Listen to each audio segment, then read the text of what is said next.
നെയ്യാറ്റിൻകര ഗോപന്റെ മരണ സർട്ടിഫിക്കറ്റ് നൽകാനാകില്ലെന്ന് നഗരസഭ. അന്വേഷണം പൂർത്തിയായ ശേഷം പരിഗണിക്കാമെന്നാണ് നെയ്യാറ്റിൻകര നഗരസഭയുടെ നിലപാട്. മരണ സർട്ടിഫിക്കറ്റ് ആവശ്യപ്പെട്ട് മകൻ സമർപ്പിച്ച അപേക്ഷയ്ക്കാണ് മറുപടി. നെയ്യാറ്റിൻകര ഗോപൻസ്വാമി മരിച്ചതാണ് എന്ന് പറഞ്ഞപ്പോൾ മക്കളും ഭാര്യയൊക്കെ പറഞ്ഞിരുന്നത് എന്താണ്? മരിച്ചതല്ല, സമാധിയായെന്ന്. ഇന്നിതാ ഈ സമാധിയായ നെയ്യാറ്റിൻകര ഗോപൻസ്വാമിയുടെ ഡെത്ത് സർട്ടിഫിക്കറ്റിന് വേണ്ടി മക്കള് നഗരസഭയുടെ മുന്നിൽ പോയി അലഞ്ഞു നടക്കുകയാണ്. നഗരസഭ ഇപ്പൊ പറയുന്നത് വെച്ചാൽ ഡെത്ത് സർട്ടിഫിക്കറ്റ് തരാൻ പറ്റില്ല. കാരണം എന്ന് വെച്ചാൽ ഈ പറയുന്ന നെയ്യാറ്റിൻകര ഗോപൻസ്വാമിയുടെ പോസ്റ്റ്മോർട്ടമോ രാസപരിശോധനയോ കഴിയാത്തത് കൊണ്ട് തന്നെ ഡെത്ത് സർട്ടിഫിക്കറ്റ് ഇപ്പോൾ തരാൻ കഴിയില്ല എന്നാണ് പറയുന്നത്.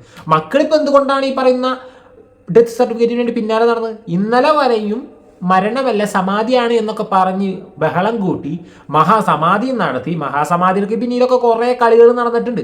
അതൊന്നും ഞാനിപ്പോൾ പറയുന്നില്ല, നിങ്ങൾക്കൊക്കെ അറിയാവുന്ന കാര്യം കൊണ്ട് തന്നെ നമുക്കത് വിട്ടുകളയാം. എന്നിരുന്നാൽ പോലും മഹാസമാധിയൊക്കെ നടത്തിയിട്ട് ഇന്നിപ്പോൾ ഡെത്ത് സർട്ടിഫിക്കറ്റിന്റെ പിന്നാലെ നടക്കുന്നതിന് ഒറ്റ കാരണമുള്ളൂ, നെയ്യാറ്റിൻകര ഗോപസ്വാമിയുടെ പേരിൽ തട്ടിച്ച് വെട്ടിച്ചുണ്ടാക്കിയിട്ടുള്ള സ്ഥലവും സമ്പാദ്യവും ഒക്കെ മക്കൾക്ക് കിട്ടണമെന്നുണ്ടെങ്കിൽ ഡെത്ത് സർട്ടിഫിക്കറ്റ് വേണം. ഇപ്പം അതിനു വേണ്ടിയാണ് ഈ പറയുന്ന മക്കള് ഈ നഗരസഭയുടെ പിന്നാലെ അല്ലെങ്കിൽ നഗരസഭകൾ കയറി ഇറങ്ങി നടക്കുന്നത്. എന്തായാലും പോലും ന്യൂസ് വന്ന് നമുക്കൊന്ന് കേട്ടു നോക്കാം. അതിനുശേഷം അമ്മയുടെ ധീര രോദനമുണ്ട്. നെയ്യാറ്റിൻകര ഗോപസ്വാമിയുടെ ഭാര്യ സഹധർമ്മിണി, അവരുടെ കുറച്ച് ധീര രോദനങ്ങൾ, കുറെ വെളിപ്പെടുത്തലുകളൊക്കെ നമുക്ക് കേൾക്കുന്നതിനേക്കാൾ മുമ്പ് വന്ന ന്യൂസ് ഒന്ന് കേട്ടു നോക്കാം. എന്റെ അച്ഛൻ്റെ അത് മരണമല്ല, എന്റെ അച്ഛൻ്റെ അത് സമാധിയാണ്. നെയ്യാറ്റിൻകര ഗോപന്റെ മരണ സർട്ടിഫിക്കറ്റ് എവിടെയെന്ന് ഹൈക്കോടതി ചോദിച്ചതിനോട് മകൻ സനന്ദൻ നടത്തിയ പ്രതികരണമാണിത്.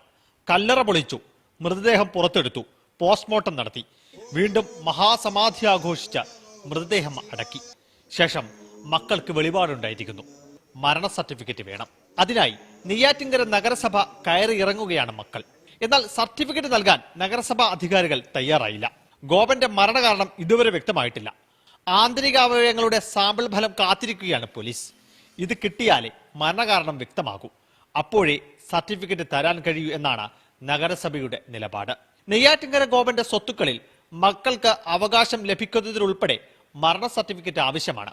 ഇതായിരിക്കാം സമാധിയായ അച്ഛന്റെ മരണ സർട്ടിഫിക്കറ്റിന് അപേക്ഷിക്കാൻ മക്കളെ പ്രേരിപ്പിച്ചിട്ടുണ്ട്. അയ്യോ, എന്തൊക്കെയാണ് കേൾക്കുന്നത്?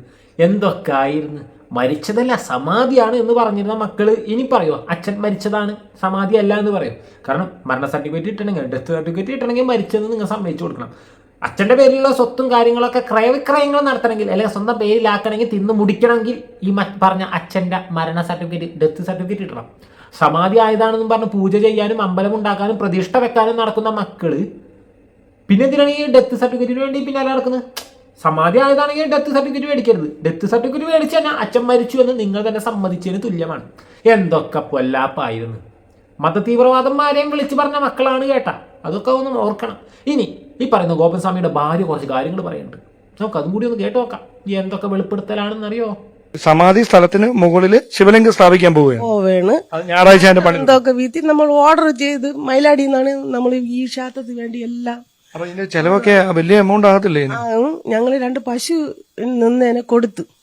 അപ്പൊ ഞങ്ങൾ പശുവിന്റെ വരവ് വെച്ചാണ് ചിലവൊക്കെ. മരുമോള് വീഴുന്നതിന് ശേഷം ഇവിടെ പ്രശ്നങ്ങൾ, പശുവിന് ആഹാരം കൃത്യമായിട്ട് കൊടുക്കാൻ പറ്റില്ല. മെഡിക്കൽ കോളേജിലൊക്കെ ആയപ്പം പശുവിനെ വേറെ പാർട്ടിയെ, അവന് സ്നേഹമുള്ള ഒരു പാർട്ടിയെ വിളിച്ചുകൊണ്ട് ഇവിടെ കിടന്ന് ചാവാതെ കൊണ്ടുപോകാൻ പറഞ്ഞ് അങ്ങേര് കൊണ്ട് അങ്ങനെ ഒന്ന് വിറ്റ് ഇപ്പം ശിവലിംഗത്തിനും ഒക്കെ ഓർഡർ കൊടുത്തിരിക്കുന്നു. പശുവിനെ വിറ്റ് കിട്ടിയ പൈസ കൊണ്ടാണ് കൊടുത്തത്. ഓ, അപ്പൊ ഇവിടുത്തെ കാര്യം അതാണ് ഇപ്പം ബുദ്ധിമുട്ടായിട്ട് നമ്മൾ ധർമ്മസങ്കടത്തിലായിരിക്കുന്നത്. സന്തകം കമ്പനിയിൽ ഇടയ്ക്ക് പോയെങ്കിലും അവനും ലോണും കാര്യങ്ങളൊക്കെ ആയതുകൊണ്ട് ബുദ്ധിമുട്ട് തന്നെ. എങ്കിലും ഭഗവാന്റെ കാര്യങ്ങൾ, കൈലാസ മഹാദേവന്റെ സഹായം കൊണ്ട് എല്ലാം ഭഗവാൻ നടത്തും എന്നുള്ള ഒരു മനസ്സിന്റെ ഉറപ്പ് കൊണ്ടാണ് നമ്മൾ ഓരോന്ന് ചെയ്യുന്നത്. ഒരു പശു ഉണ്ട്, ആ പയ്യന്റെ ഭാഗത്ത് അവര് നോക്ക തന്നെ, അത് കറക്കണ പശുവാണ്. അപ്പൊ ആ പൈസ വെച്ചാണ് ഞങ്ങൾ ഇപ്പം ജീവിച്ചുകൊണ്ടിരുന്നത്. ഇനി ഒരു പശു കൂടെ ഉണ്ട്, ഇനി ഉണ്ട്, അവിടെ നിൽക്കണം. ഇനി കൊണ്ടുവന്നില്ല. അതിനെ കൊടുക്കാൻ പോവാണോ? അത് ഇനി കൊടുത്താൽ നമ്മളാരും കഷ്ടമാവും. അതുകൊണ്ടാണ് ഇവിടുത്തെ കാര്യങ്ങൾ നടക്കുന്നത്. അതുകൊണ്ട് എന്ത് ചെയ്യണമെന്ന്. പിന്നെ സനന്ദന്റെ വരുമാനമൊക്കെ വളരെ മോശം. അവനും കുടുംബമല്ലേ. അച്ചോടാ പാവല്ലേ അമ്മ. വീട്ടിൽ വലിയൊരു സമാധിയൊക്കെ നടന്നിട്ട്, അത് മഹാസമാധിയൊക്കെ നടത്തി വീട്ടിൽ ദൈവത്തിന്റെ ശിവന്റെ കടാശമൊക്കെ ഉണ്ടായിട്ടും ആ വീടിന്റെ അവസ്ഥ നോക്കിയിട്ട് വരുമാനമായിട്ടുണ്ടായിരുന്ന പശുവിനെ വിറ്റ് മക്കൾക്ക് ജോലിയൊന്നുമില്ല. പിന്നെ ഇതൊരു ബിസിനസ്സായിട്ട് എടുത്തതാണ് സത്യം പറഞ്ഞാൽ.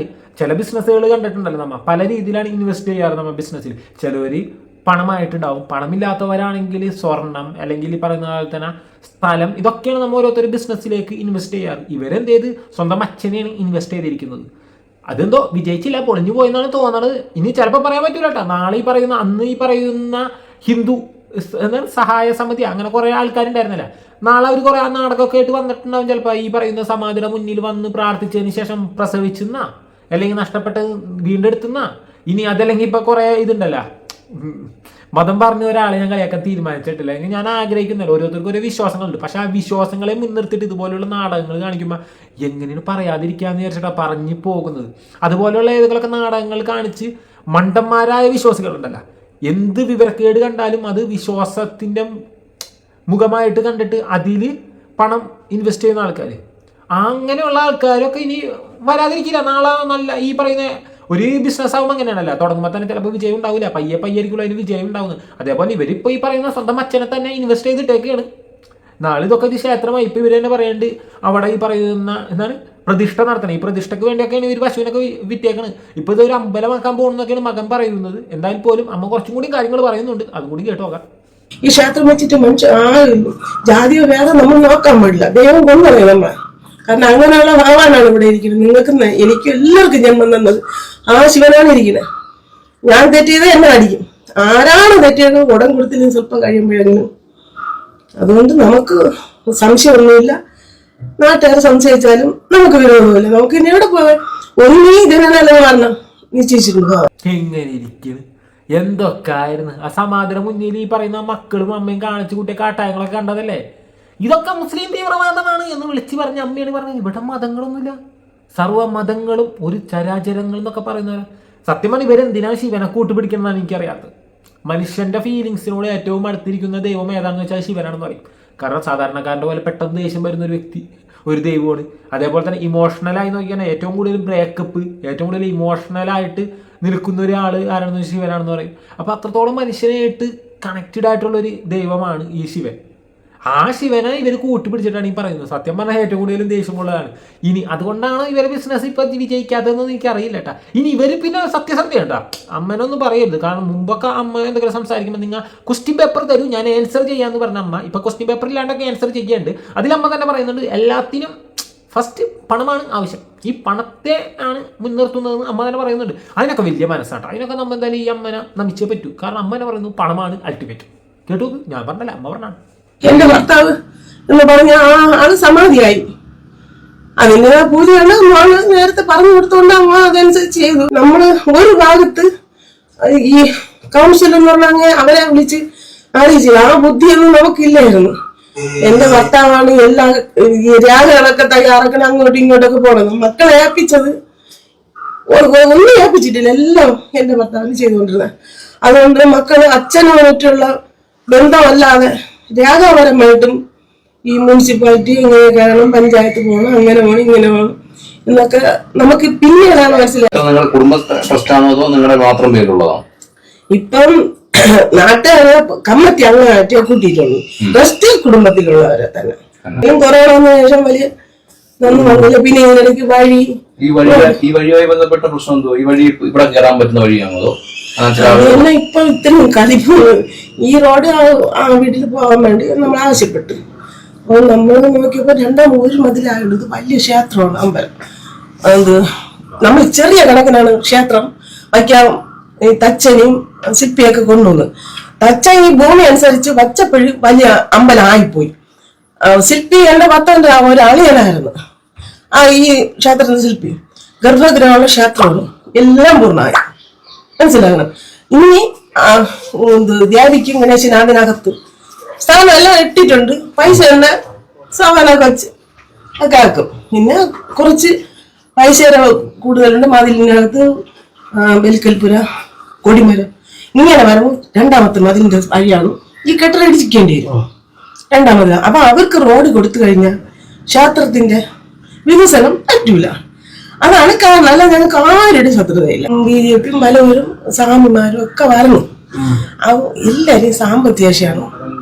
നമ്മൾ കുറെ സാമ്പത്തിക ശേഷി ഉണ്ടെങ്കിൽ അവർ നിൽക്കും. സാമ്പത്തിക ശേഷി ഇല്ല. പിന്നെ മോന്റെ ഉദ്ദേശം പഹ ഉണ്ടെങ്കിൽ നമ്മൾ എന്റെ ഭർത്താവ് ധ്യാനിച്ച് ധരിച്ച് ഉണ്ടാക്കിയ പൈസയാണ്. കുറേശ്ശെ ഇത്രയും വർഷം കൊണ്ടാണ് ആ ക്ഷേത്രത്തിന് ഇത്രയും പൂർണ്ണമാക്കി. അതേപോലെ ഭഗവാന്റെ ക്ഷേത്രത്തിന് പയ്യെ ഭഗവാൻ മതിയും മനുഷ്യനെ താങ്ങേണ്ട ആവശ്യമില്ല. ഭക്തര് എന്താണെന്ന് വെച്ചാൽ തരും. നമ്മള് അല്ലാതെ ഇനി തിരിച്ചൊന്നും എടുക്കാൻ പോകില്ല. കാരണം ദൈവത്തിനോട് സ്നേഹമുള്ളവര് ക്ഷേത്രത്തിൽ കൊണ്ടുവരും. മനസ്സിലായോ?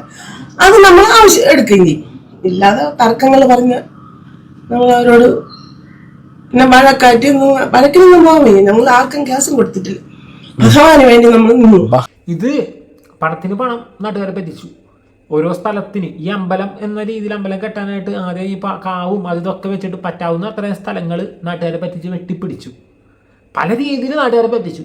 ഒടുക്കം എല്ലാം കഴിഞ്ഞിട്ട് മക്കളത് അച്ഛനെ കൊണ്ട് സമാധിയാക്കി.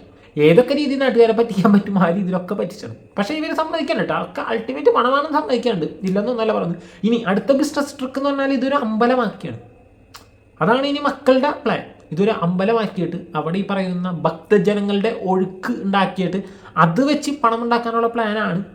പ്ലാൻ അധികം വർക്കായിട്ടില്ല. ഇനി ആ പ്ലാനിങ്ങിന് വേണ്ട കുറച്ച് സ്ക്രിപ്റ്റ് ഉണ്ടല്ലോ, അതാണ് ഇനി അടുത്ത ഇവർ തയ്യാറാക്കാൻ പോകണമെന്ന് തോന്നുന്നത്. ഇതിപ്പോൾ മക്കൾ പറയുന്ന കുറച്ച് കാര്യങ്ങളുണ്ട്. എന്താണ് അടുത്ത പ്ലാനിങ് എന്നത്? ഈ പറയുന്ന വരുമാനം കൂട്ടാനും അങ്ങനെയാണ് ഒരു ബിസിനസ് തുടങ്ങുമ്പോൾ നമ്മൾ ആ ബിസിനസ് എങ്ങനെയെങ്കിലും മുന്നോട്ട് കൊണ്ടുപോകാൻ അല്ലെങ്കിൽ അത് വിജയിപ്പിച്ചെടുക്കാൻ പല ട്രിക്കുകൾ നമ്മൾ യൂസ് ചെയ്യാറുണ്ടല്ലോ. അപ്പൊ അങ്ങനത്തെ ചില ട്രിക്കുകളാണ് മകൻ ഇപ്പോൾ ഇവിടെ പറയുന്നത്. നമുക്കൊന്ന് കേട്ടോക്കാം. ഈ ലോകത്ത് അച്ഛൻ ആരാണെന്ന് അറിയണം. അപ്പൊ അതിന് എന്താണോ ഈശ്വരൻ കണ്ടിരിക്കുന്നത് ആ മാർഗം ഈശ്വരനാണ് അത് എന്ന്, അതുകൊണ്ടാണ് ഈശ്വരൻ ആ മാർഗം എന്നുകൊണ്ടാണ് ഇത്രയും ലോകം അറിഞ്ഞത്. അപ്പം അതങ്ങനെ ചെയ്യണമെന്ന് അച്ഛൻ പറഞ്ഞു. അതങ്ങനെ ചെയ്യണം, നമ്മളത് ചെയ്യണം. അത് ആ ചെയ്തത് കൊണ്ട് മാത്രമാണ് ഈ ലോകം അറിഞ്ഞത്. അച്ഛൻ ഈ ഈശ്വരനെ അറിഞ്ഞത് അതുകൊണ്ടാണ്, ഈ മഹാക്ഷേത്രത്തെ അറിഞ്ഞത് അതുകൊണ്ടാണ്, ഈ പ്രപഞ്ചം മൊത്തം അറിഞ്ഞില്ലേ അതുകൊണ്ടാണ് അറിഞ്ഞത്. അല്ല, ഇപ്പോൾ സ്വാഭാവികമായി നമ്മളൊരു സാധാരണ ആൾക്കാർ മരിക്കുമ്പോൾ സ്വാഭാവികമായി നമ്മൾ പഞ്ചായത്തിലൊക്കെ അറിയിച്ച് മരണം രജിസ്റ്റർ ചെയ്യും. അങ്ങനെ അറിയിക്കുമ്പോൾ അതൊരു നിയമപരമായിട്ടുള്ളൊരു കാര്യമാണല്ലോ. അതുമായിട്ട് നമുക്കിപ്പം ആധികാരികമായിട്ടൊന്നും പറയാൻ പറ്റത്തില്ല. അതൊക്കെ ഈശ്വരനുമായിട്ടുള്ള കാര്യങ്ങളാണ്. ദൈവത്തിന്റെ കാര്യങ്ങളൊക്കെ ഈശ്വരൻ നിശ്ചയം പോലെ എല്ലാം നടക്കും. രണ്ടാമത് സമാധികൃതിന് ശേഷം ഈ മരണം രജിസ്റ്റർ ചെയ്തിട്ടുണ്ടോ? അതിനെ കുറിച്ച് പറഞ്ഞു ഇനി അതിനുശേഷം പറയാം. സർട്ടിഫിക്കറ്റ് ഒന്നും കിട്ടിയിട്ടില്ല. പറയാം, അതിനെ കുറിച്ചൊക്കെ പിന്നീട് പറയുന്നതായിരിക്കും. തീർത്ഥാടന കേന്ദ്രമാക്കാനുള്ളൊരു പദ്ധതി ഉണ്ടായിരുന്നല്ലോ. അപ്പോൾ ആളുകൾ വരുന്നുണ്ടോ ഇപ്പോൾ ഇവിടെ? ഒരുപാട് തീർത്ഥാടകർ വരുന്നുണ്ട്. ഒരുപാട് പേര് തൊഴാൻ വേണ്ടിയിട്ട് എത്തുന്നുണ്ട്. ദൂര സ്ഥലങ്ങളിൽ നിന്നൊക്കെ എത്തുന്നുണ്ട്. ഇനി ഭാവിയിൽ കൂടുതൽ ആൾക്കാർ വരുമെന്ന് പ്രതീക്ഷിക്കുന്നുണ്ട്. ഭഗവാൻ എന്താണോ നിശ്ചയിക്കുന്നത് തീർച്ചയായിട്ടും അത് നടക്കുന്നതായിരിക്കും. ആ ഈശ്വരൻ നിശ്ചയിക്കുന്നതിനപ്പുറം ഈ ലോകത്തൊന്നുമില്ല. ജാതി മത വിഭാഗങ്ങളും വരും. എല്ലാ ജാതി മത വർഗ ഭേദ വ്യത്യാസങ്ങളും തീർച്ചയായിട്ടും ഈശ്വരനെ തൊഴാൻ ഇവിടെ വരും. മകന്റെ ആഗ്രഹം എല്ലാ ജാതിയിലും മതത്തിലും പെട്ട ഒരു വരണം എന്നതും അമ്മയുടെ ആഗ്രഹം എന്ന് വെച്ചാൽ ഈശ്വരനെ പേടിയുള്ളവർ എന്തെങ്കിലുമൊക്കെ തന്നു കഴിഞ്ഞാൽ വാങ്ങാം എന്നും, പിന്നെ ഇതാണ് അൾട്ടിമേറ്റ് പണം, അതാണ് മെയിൻ മുഖ്യം. പിന്നെ ഈ പറഞ്ഞ സർട്ടിഫിക്കറ്റിനെ കുറിച്ച് മക്കളൊന്നും പറയുന്നില്ല, കാരണം കിട്ടൂല. കിട്ടണമെന്നുണ്ടെങ്കിൽ കുറച്ച് ഫോർമാലിറ്റീസ് ഉണ്ട്, കിട്ടാതിരിക്കില്ല. കാരണം അയാൾ ചത്തല്ല, മരണപ്പെട്ട് സമാധി ആയല്ല. അപ്പോൾ എന്താ സർട്ടിഫിക്കറ്റ് കിട്ടും, കാരണം ആൾ നിലവിൽ ജീവിച്ചിരിപ്പില്ല എന്നതുകൊണ്ട് തന്നെ. പക്ഷേ അത് കിട്ടുമ്പോൾ ആരൊക്കെ ജയിലിൽ പോകും, അത് മേടിക്കാൻ ആരൊക്കെ പുറത്തുണ്ടാവും എന്നുള്ളത് ഈ പറയുന്ന രാസപരിശോധനയും ഡെത്ത് സർട്ടിഫിക്കറ്റൊക്കെ വരുമ്പോൾ നമുക്കറിയാം. ഏത് സമയത്താണ് മരണപ്പെട്ടിരിക്കുന്നതെന്ന് അറിയാം, എങ്ങനെയാണ് മരിച്ചതെന്നറിയാം, ഏതൊക്കെ രീതിയിൽ എന്തൊക്കെ ശരീരത്തിൽ നടന്നിട്ടുണ്ട് എന്നതറിയാം. ഈ മഹാസമാധിക്ക് പിന്നിലുള്ള പരിപാടികളും നമുക്കറിയാം. എന്തായാലും ഇപ്പോൾ ഈ പറയുന്ന മക്കൾ ഈ പറയുന്ന സർട്ടിഫിക്കറ്റിനൊക്കെ നടക്കുമ്പോഴും ഈ പറയുന്ന ഹിന്ദു സഹായ സമിതിയാണ്, സാഹിത്യ സമിതിയാണ്, എന്തോ അവരൊന്നും ഇപ്പോൾ കൂടെ ഇല്ല.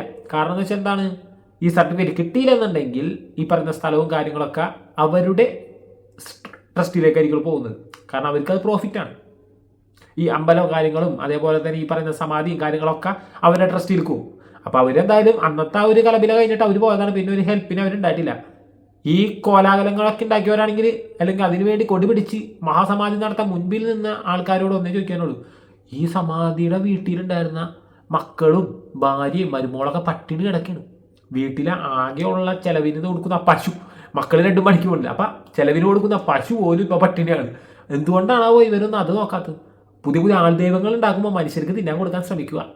ഓക്കെ, ഇത്രമാത്രം പറയുന്നുള്ളൂ. ആൾദൈവത്തിൻ്റെ 2 മക്കൾക്കും ആൾദൈവത്തിൻ്റെ പ്രിയ പത്നിക്കും തിന്നാൻ എന്തെങ്കിലും കൊടുക്കാൻ ശ്രമിക്കുക. വരും ദിവസങ്ങളിൽ വരും സമാധികളെക്കുറിച്ച് നമുക്ക് സംസാരിക്കാം. Okay, by.